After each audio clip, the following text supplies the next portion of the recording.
第9课，你儿子在哪儿工作？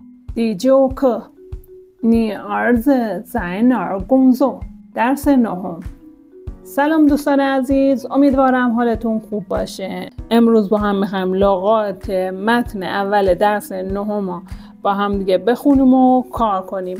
من از روی لغات یه بار میخونم یا 2 بار میخونم و بعد سیدیشو صوتیشو براتونم میذارم. با دقت گوش بدین به تلفظا و بعد میریم سر کاربرد لغات که با هم تک به تک لغات رو با هم کار میکنیم، کلمات رایجشا و طرز نوشتن کاراکترها.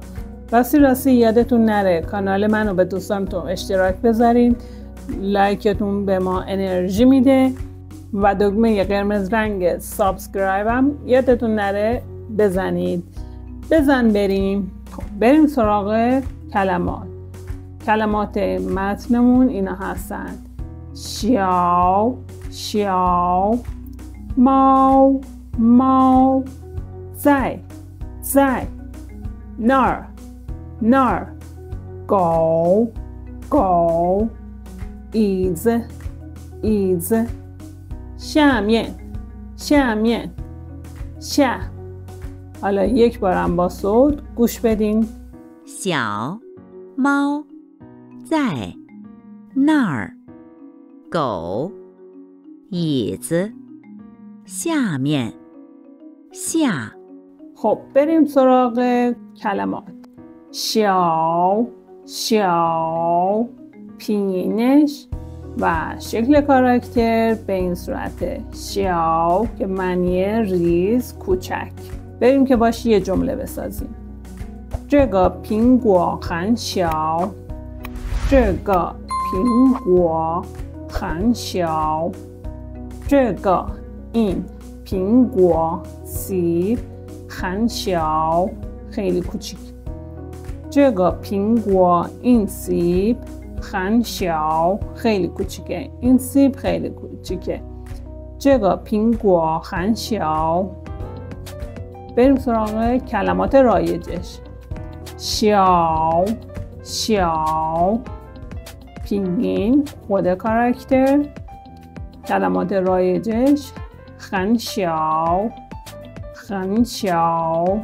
بعد اگر یادتون باشه گفتیم که یک قانونی بود وقتی که 2 تا تون سوم کنار هم دیگه قرار می گرفت، تون سوم اولی تغییر می کرد به تون دوم و تون سوم دومی را با همون تون سوم می خوندیم. 很小یعنی این خن تغییر میکنه به تون دوم وقتی که کنار شیا اومده. 很小. کلمه بعدی: 不小不小. 不به معنی نفی کردن، خیر، نه معنی میده و وقتی کنار شیاو که صفت هست اومده اینجا اینا حالت منفی کرده، کوچک نیست. کلمه بعدی: 小学小学小学، دبستان، مدرسه ابتدایی. بریم طرز نوشتن کاراکتر.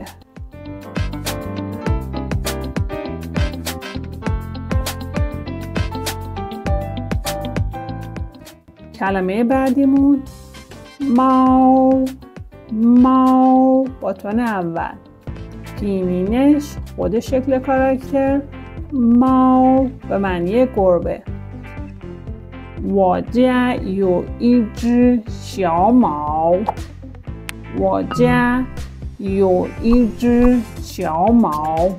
خونه من یا خونم، یو به معنی داشتن، این جی که واحد شمارشه حیوانات هست که اینجا برای گربه به کار رفته. این جی شیاماو بچه گربه. شیاو که بغل گربه کلمه یه کاراکتر گربه اومده به معنی بچه گربه شده. 我家有一只小猫. بریم سراغ کلمات رایجش. ماو ماو. کاراکتر 一只猫 一只猫 یه گربه 小猫 小猫 小猫 بچه گربه 白猫 白猫 白که معنی رنگ سفیده ماو که معنی گربه گربه سفید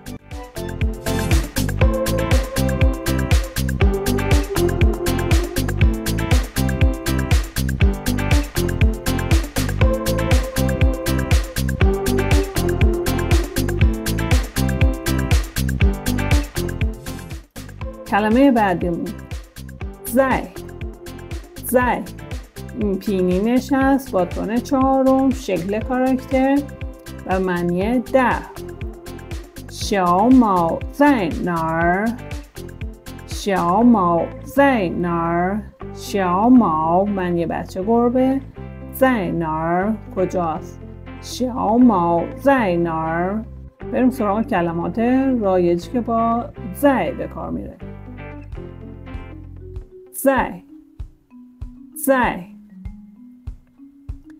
在家在家在家در خانه توی خانه 在学校在学校在学校در مدرسه تو مدرسه 在哪儿在哪儿کجا بچه ها به این نار دقت کنی اینجا یه رادیکال کو در کنارش اومده که معنی کجا به کار میره و تو این درس هم یه کاراکتر داریم که به همین صورته فقط این رادیکال کو اینو نداره که معنی آنجا معنی میده اینا یه دقت روش داشته باشید بریم طرز نوشتن خود کلمه زی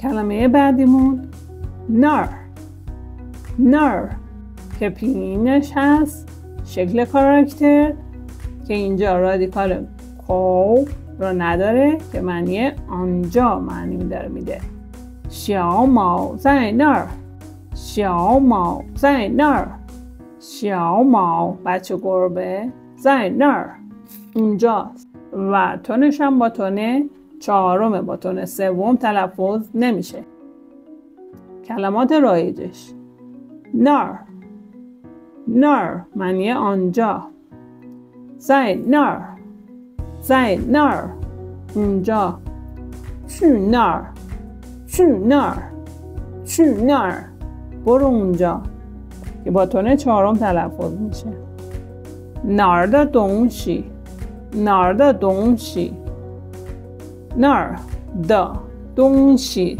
چیزای اونجا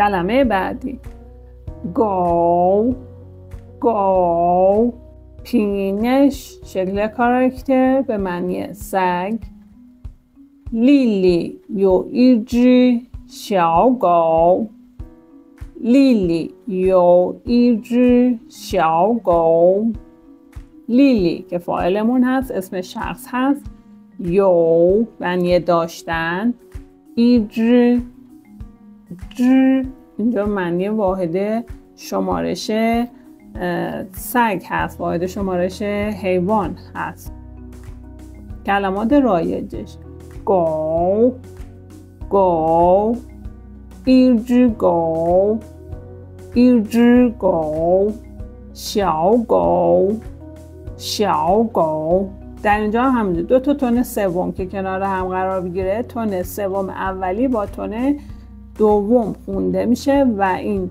تون سوم دومی با همون تون سوم خونده میشه 小狗 养狗养狗 یانگو اینجا به معنی بزرگ کردن سگ، پرورش دادن سگ، نگهداری از سگ. از این فعل یانگ استفاده میشه، از این فعل یانگ استفاده میشه. و نکته‌ای که دوباره داره همین نکته دو تا تون سوم که کنار هم قرار گرفته که ویدیو هاشو گذاشتم، اگر خواستین بریم ببینید. بریم طرز نوشتن کاراکتر.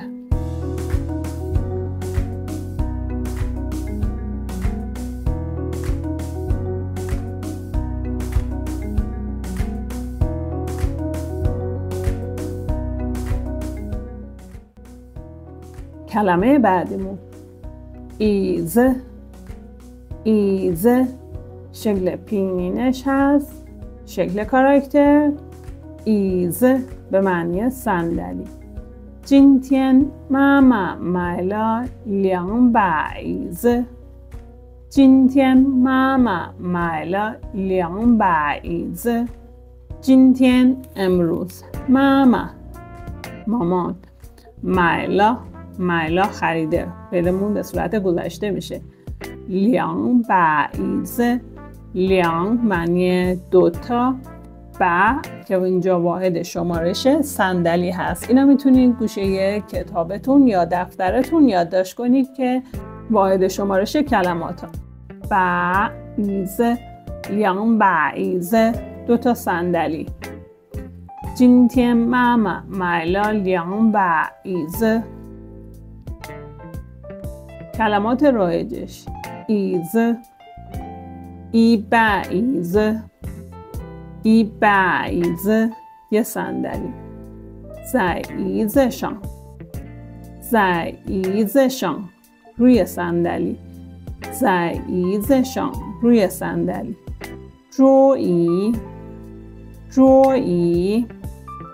جویی میز و صندلی.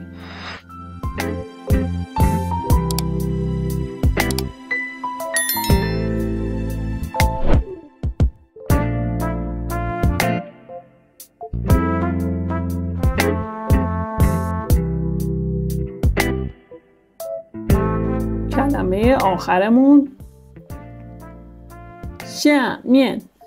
شمین پینینش شکل کاراکتر شمین معنی پایین زیر که در کتابتونم این را به تنهایی معنی زیر و پایین آورده. 小狗在椅子下面。小狗在椅子下面。小狗在椅子下面. کلمات رایجش下面的问题下面的问题下面的问题 سوالات زیر. 在椅子下面在椅子下面زیر صندلی.下面的书架下面的书架زیر یا پایین قفسه کتاب. طرز نوشتن کاراکتر ببینیم.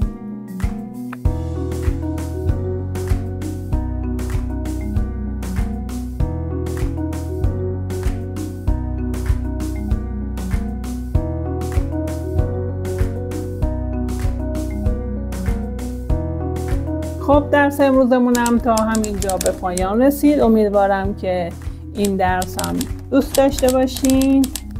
تا ادامه درس بعدی خدا نگهدار. بای بای.